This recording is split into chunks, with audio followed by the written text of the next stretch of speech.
So, hi, Emil. Hello. Kirsten is here. How are you? So we can just a little bit continue. It was like 6 people joining to that one, which was nice.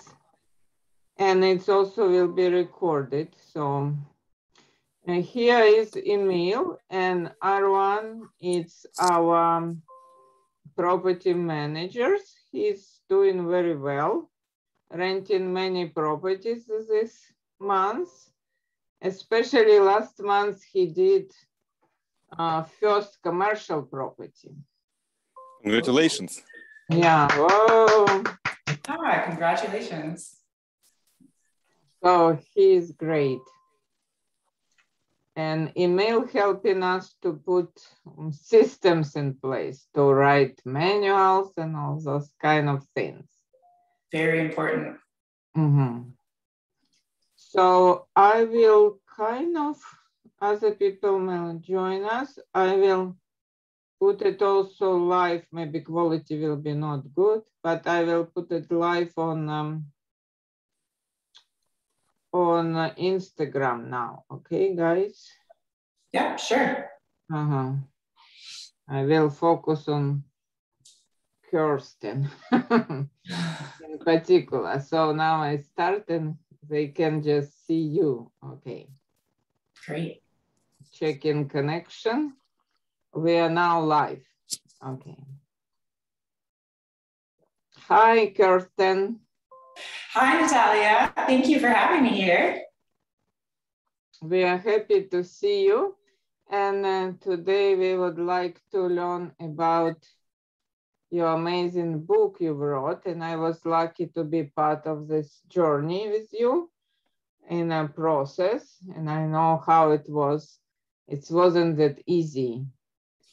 No, it was long. Hi, Vanessa.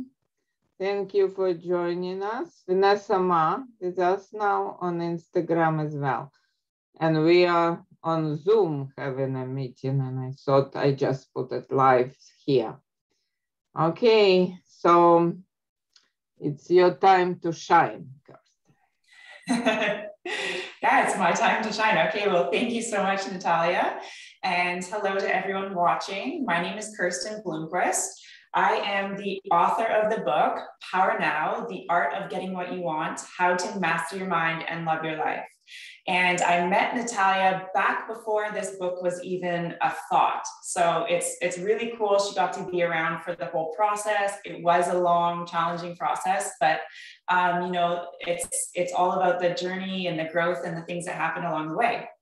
So you might be wondering, what is my book, Power Now, about?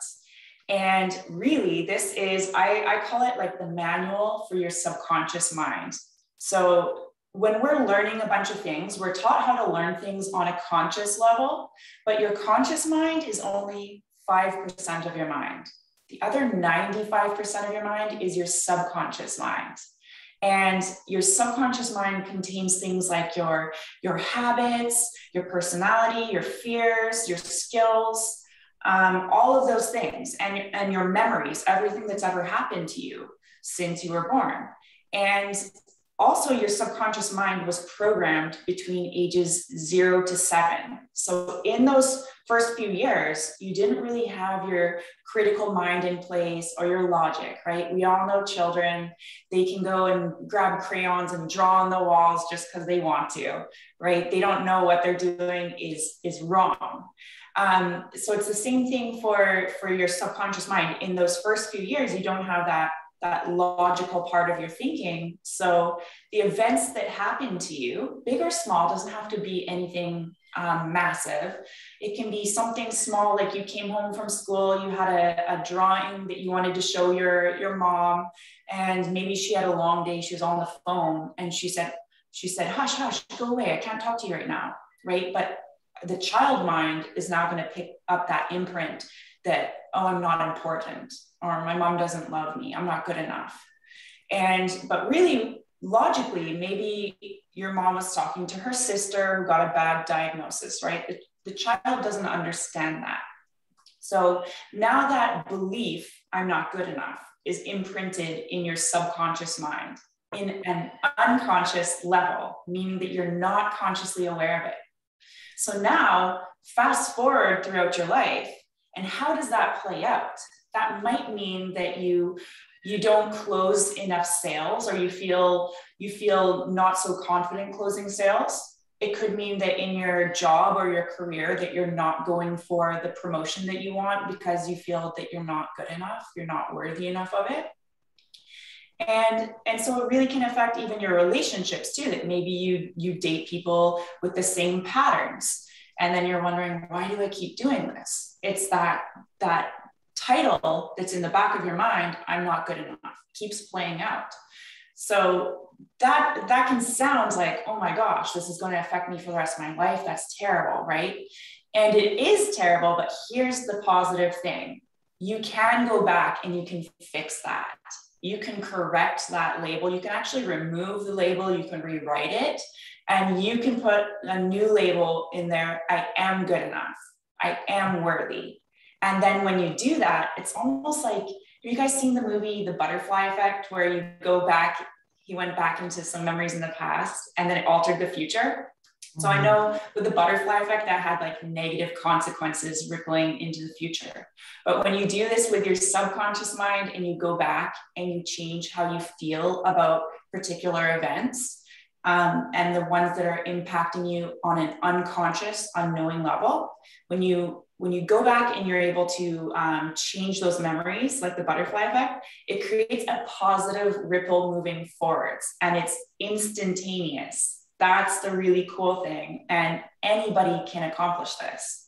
So whether you're in this pattern of low confidence and that affects your relationships, your career, or you're in this pattern of being stuck and just feeling like you're in a rut and you can't break out of that pattern, those old routines, or you're just feeling like, you know what, I'm not satisfied in life. I'm not where I want to be. Why can't I figure it out? Whatever that pattern is, the solution is that you can go back into your subconscious mind and you can change that. You can empower yourself. So it gets really cool here because it's almost like the movie Inception. You guys have seen that one? Mm-hmm. Dream within a dream. So you can go back and you can go into like a dreamlike state, which is hypnosis or trance, right? It's an altered state of mind, lucid dreaming, people also call it.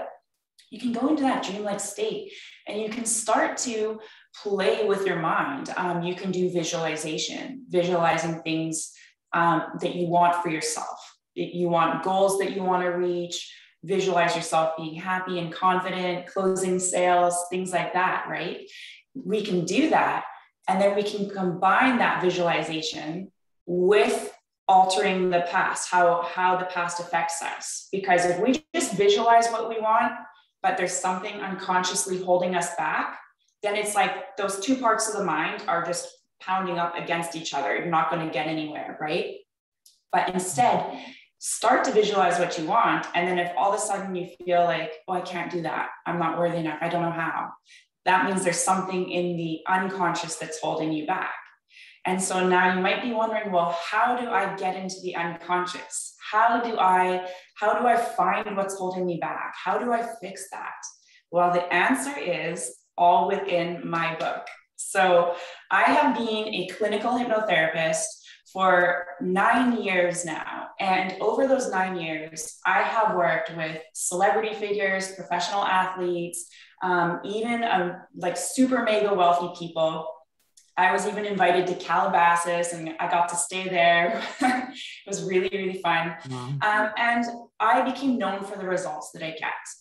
I'm not someone who grew up loving hypnosis or anything like that. I actually didn't believe in it. I was skeptical about it when I first heard about it, but I saw that there's some potential there and I just explored it curiously. I went to school and I studied clinical hypnotherapy. And I was the one in the classroom like, yeah, this is BS. This person's faking it. It's not working. I just didn't believe it. But I took what I learned. I practiced first on friends and family. and they were getting results. And I was like, are they just acting because they know me?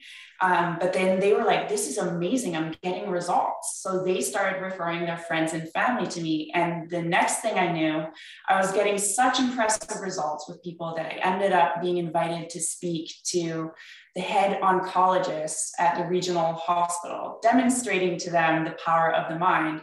And that was by age 25.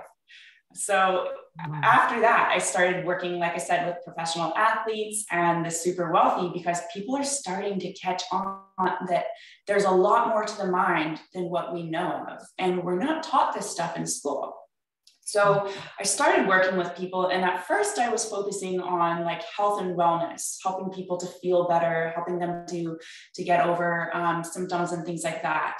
And once I realized, wait, this is really working. It's really producing profound results. I decided, well, instead of just solving problems all the time, what if we take this same thing and we apply it to people who have goals and they want to achieve more, they want to do more, they want to explore their potential? What happens there? And that's when I started working with people who are highly successful, and they're like, you know what, I just want to discover my potential. I want to see what I'm capable of. And amazing things started happening there too, that everything all starts within the subconscious mind.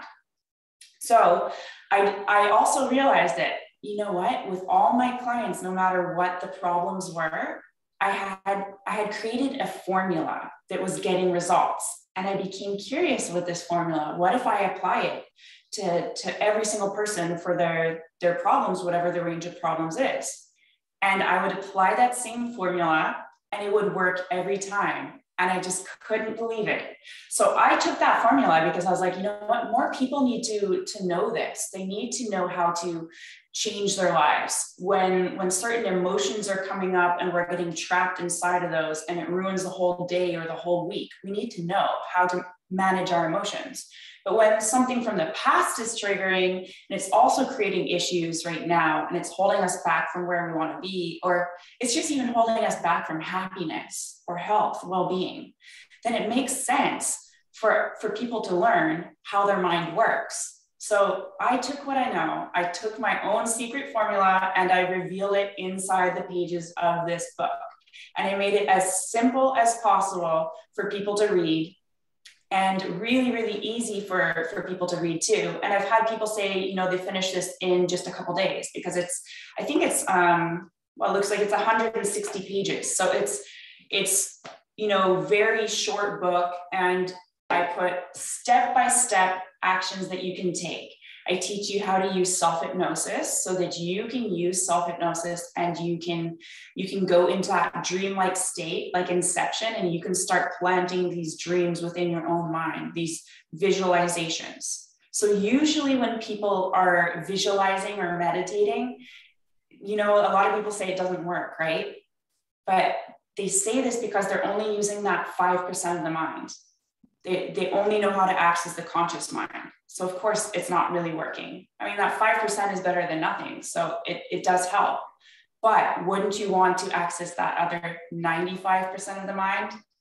So that's why I teach hypnosis, because in my opinion, that's the fastest and most effective way to access your subconscious and to bring about rapid results. So inside my book, Power Now, I have step-by-step how to use self-hypnosis, how to enter a state of trance, and what you can do to play around with accessing your potential. And I recommend that you use self-hypnosis and then your visualization so that it's more effective. It's going to stick into your subconscious mind. And I show you exactly how to do that.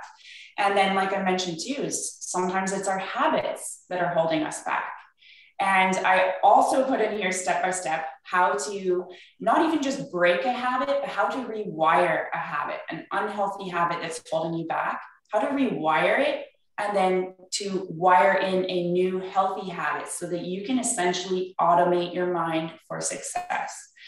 So that is what Power Now is about. It's the manual for your mind. It's teaching you how to manage your emotions, how to enter a state of trance so you can access your full potential, and how to rewire negative beliefs, negative events, and to rewire them for the positive so that you can become that confident, happy, successful person that you want to be. And then you can use that power of your mind to direct yourself and create new results and create the life that you absolutely are thrilled to be living. And we have joined us Vanessa, Atul, Gita, Heidi.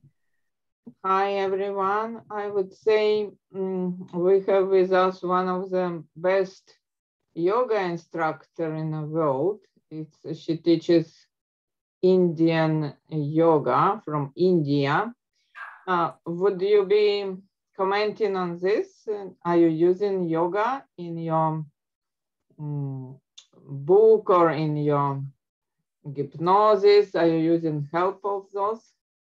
Myself, no, I'm not formally trained in yoga or anything like that. Personally, I use different things such as, well, like I mentioned, clinical hypnosis, as well as some somatic work and a few other tools. Yoga is definitely a great practice for de-stressing and, you know, for health and well-being. So I do highly recommend it, but it's not something that I personally teach. And we have a doctor here joining us and also very successful realtor. So how you can help them, for example, to be even better. I cannot see how they can be better. They already super, but probably that's what makes a difference. Successful people, they always improve themselves, right? Exactly. And I was just going to say that successful people are always looking for that edge. They're always looking to grow and improve and to keep learning. So that gives them an advantage to do that. As well as people who are successful, they tend to have a lot of stressors in their life too, right? And especially with this pandemic going on, everybody's got more stress. So there's always tools that you can use to help. You can even rewire the way that you react to stress so that when stressors happen, it doesn't take you out of the game. You can learn how to rewire your reaction using the tools in my book so that when the stress comes, you can still be your most powerful self and you can get through that. And then can you give example, for example, in a realtor life or rental agent life, how you apply, like maybe little example, how you would be able to apply that knowledge or give us some tips and tricks? Yeah, very good question. So for someone such as a realtor, well, there's several things that you could be doing. So for instance, have you guys heard of the flow state? No? Okay, so or have you heard of being in the zone? Like athletes use that term, right? When they're in the zone, what happens is everything's just working smoothly. Like if you talk to a professional athlete and they're in the zone, it's almost as if time has slowed down and they're not even thinking, their body just intuitively knows what to do next. So say for instance, like a football player, time has slowed down, he's in the moment. It's like he can see the ball coming to him, he can catch it perfectly, he sees the opportunity where to throw it, right? Like he knows exactly what to do and feels calm and peaceful and relaxed. Like, and we've all had something like this where everything's just going so smoothly, our mind is functioning well, we feel great. So for instance, you can use that flow state for sales. When you're in that flow state, it does help you to close sales because your energy is more calm and it's almost attracting people to you. You know exactly what to say, you're calm, you're in this beautiful state where your energy is just pulling people in. You know exactly what to do next. You can also use the flow state for productivity. So for work, If you've got, you probably have a lot of emails as a realtor, a lot of paperwork, things like this, that's not so fun to do. And if you go into that stuff with the wrong mindset, it can actually slow you down and impede the process and make it a lot more difficult. But if you go in the flow state, it's like when you can get all this paperwork done so quickly and easily, and again, the time just passes by, right? It's like there's no distractions. Someone could call your name and you may not even hear it. And then they call your name a few times and you jump and you're like, oh, right. It's when you have that type of experience. So you can enter the flow state to help increase your sales. You can also be using it for, like I said, increasing productivity and confidence. And also when you're in the flow state, you're more tuned into your intuition. So you might know the right people to reach out to, prospects and leads and things like that. As well as then, within my book. So my book teaches you how to enter the flow state. You can visualize closing more sales, visualize things like that as a realtor. You can also visualize finding more leads, them coming to you, and you can use the self-hypnosis to go into a state of trance. And it actually teaches you the exact process of how to get answers from your subconscious mind. So when you're in the state of trance, you can ask your subconscious mind, what's the next step that I should take? And then your subconscious mind will give you an answer, right? So there's so many uses for a realtor or a person in sales to start to have that communication with your subconscious mind and to be getting those answers from within. Thank you. And for property manager, maybe most difficult part of the job is to do move-out inspection, right? So people maybe did some damage or they didn't clean a place properly and they screaming at you, they're unhappy, they don't want to do deductions. So how you in that hour make them calm and understand that's maybe some part of it's their fault and it's okay to have some deductions and to sign and be happy about it. No need to make it a drama out of it. Because if you think about it, the same person will go after an hour to restaurant and give a huge tip and would be happy about it. Mm-hmm. So why are they acting so differently in a different situation? So this is always, for me, interesting part. Maybe you can help us with that part. Yeah, that's a really wonderful question. So Natalia, you've got some great questions.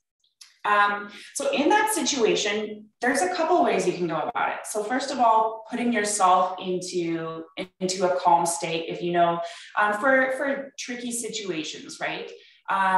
You want to be in a calm and peaceful state, because as soon as you switch to an emotional state, guess what? You're not in control.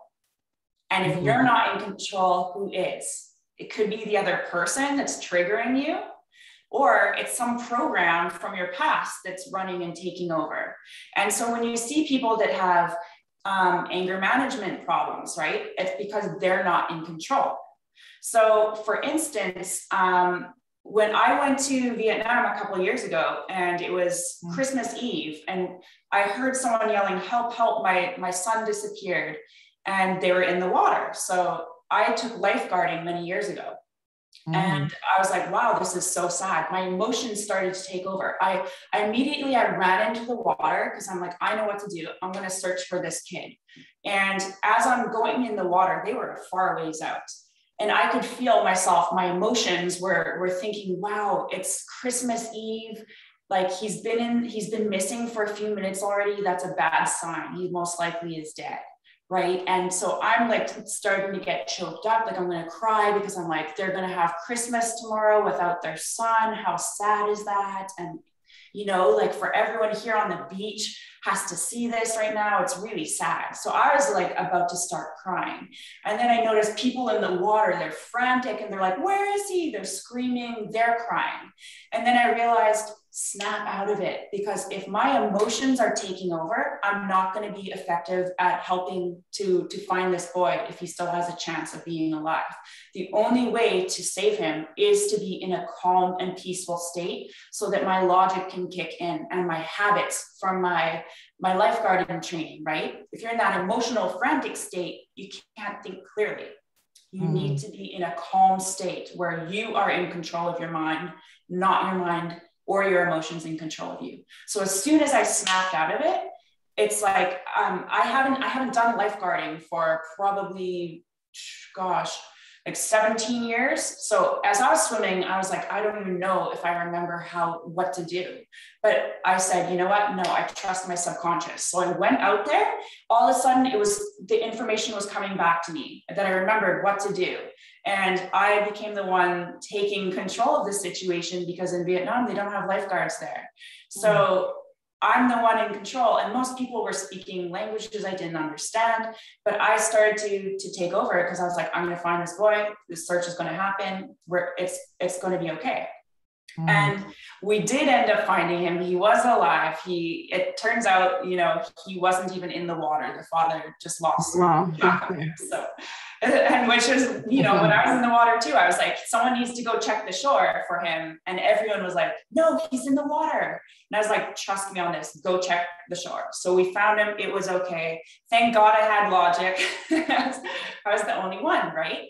So this is what happens is when there's a tricky situation or a difficult situation where everyone's emotional, you got to keep in mind, the more emotional other people are, the less control they have of themselves. They're not in control at all. So when you go into that situation, do you want to be like a chicken with its head cut off, or do you want to be the calm one? Because the calm one most likely is going to win. You're able to think rationally, and you're able to find the words. You can be in your flow state, and you can know how to respond. Versus these other people, they're going to lash out, say nasty things, right? So that's one, is to be calm so that you know what to say.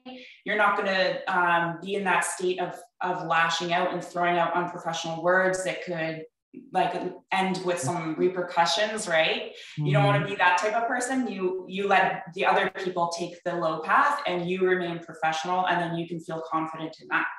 The other thing is becoming aware of their reaction, their emotions, that it has nothing to do with you, right? Sometimes we take these things personally, and then that also affects how we react. But you can rewire how you react to these things. And human behavior, they would rather go spend money on a dinner than damage deposit. But instead, coming into this situation calmly and just talking to them calmly, like, I understand you're upset. I see that you're upset at this. This is the rules. Here, I'll show you the rules in the contract. I'm not the one making the rules, so I apologize for this, but you see, this is how it's written here, and it is going to be a deduction, and I can't change that because it needs to be fixed, right? So you can go into it with something calm like that, and meeting them and seeing like, hey, I'm really here. I'm on your side.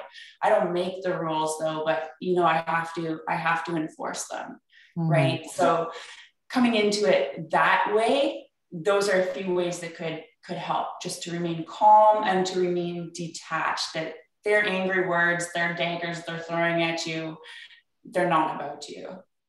This amazing tip for us, because doesn't matter how many years you're doing it, you always tend to become emotional once in a while over those, right? Yeah, it can be tough dealing with angry people like that. So that's, the best thing to do is I find when someone's angry is I take a step back even, and I will just like mentally, I take a step back and I just observe the situation. And I tell myself, they're not in control. I am. I'm going to remain calm. I'm going to speak calm, because at the end of the day, if there's some sort of like conflict resolution, something like this that occurs, you can know for like 100% and be certain that I remain professional. There's nothing they can use against me.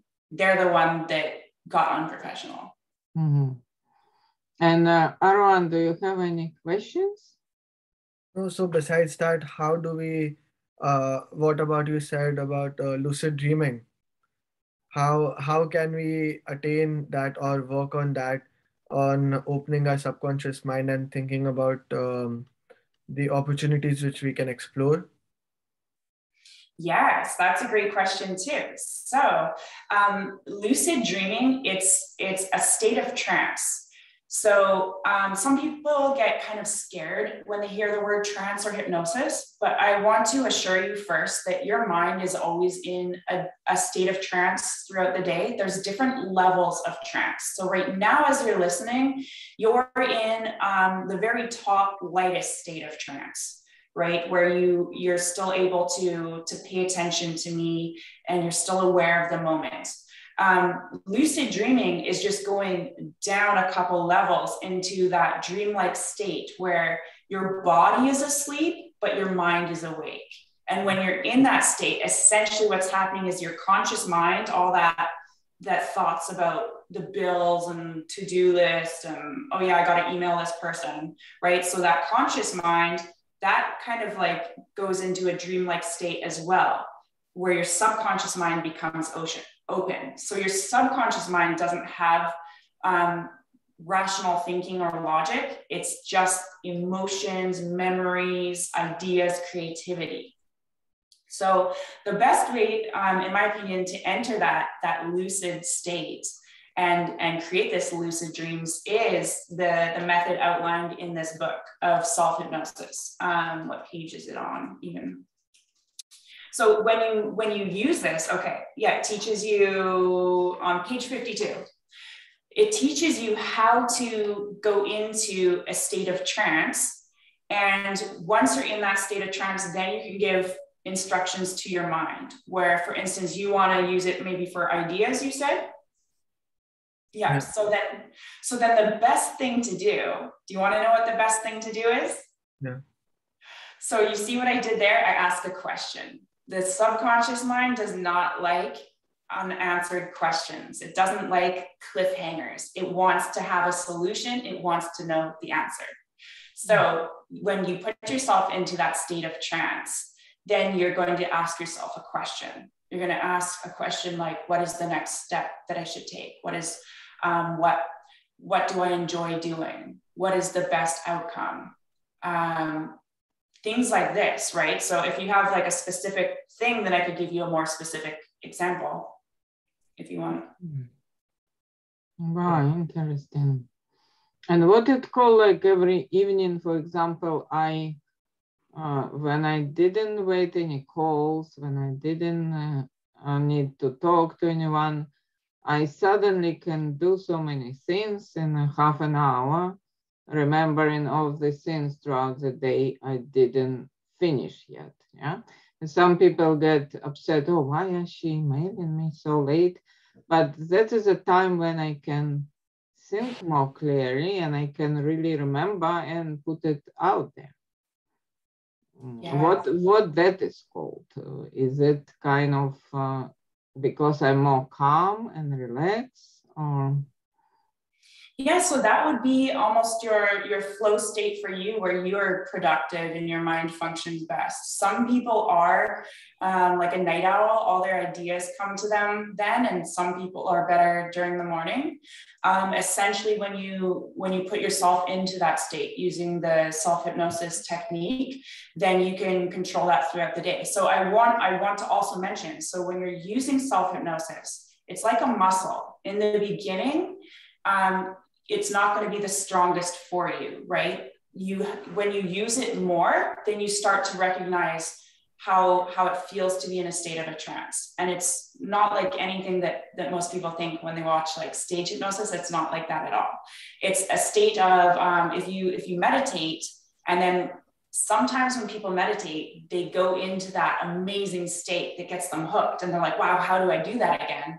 With hypnosis, you don't have to wonder, how do I do that again? It's boom, you're there. That's essentially what it is. But so when I work with my clients, I show them immediately how they can get into that state, so they have certainty.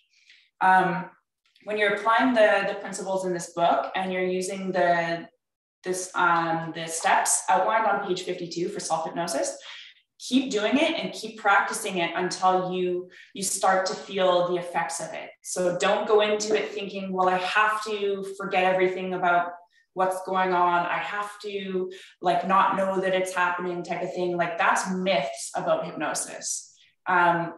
Absolutely, you're in a state of trance where you can be aware of what's happening. And with this self-hypnosis that's outlined in here, it's not meant to put you into a super deep state of trance where you forget everything. It's meant to put you into a state of trance where you are still aware of things around you, just there's less of that mental chatter, and then you're able to access your subconscious beliefs. So you still will be aware of things, but you'll feel like your body feels so comfortable that if your phone rang, you don't even care to move and pick it up. And you'll feel like you're in that dreamlike state. So it will take a little bit of practice, but once you get it, it becomes something that's instant that you have for the rest of your life. You can use in any situation, no matter where you are. So it doesn't really matter what part of the day to do it, or it's better morning or?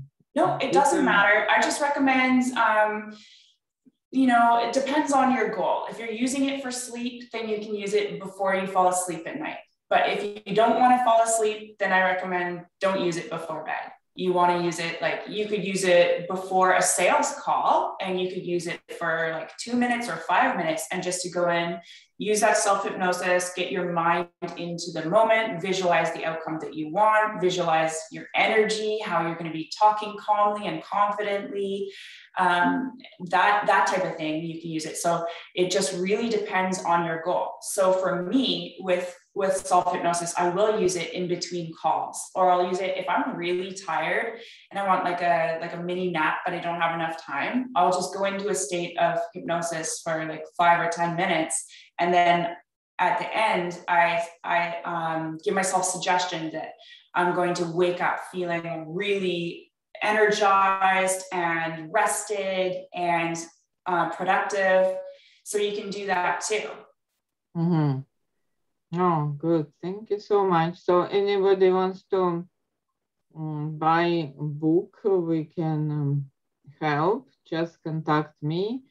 And also you have audiobook, yes? Yes. Yes, I have the audiobook, and I have an ebook available too that's on my website, or you can contact Natalia for that too, or you can go to my website is www.feelingpowerful.com.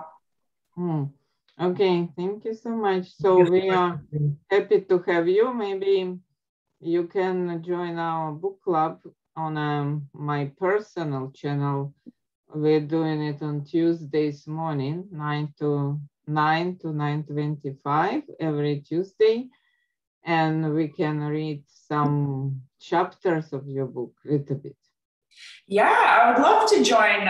Just let me know, and then I can personally read some chapters for you guys. That would be a lot of fun. Yeah, okay. Thank you so much.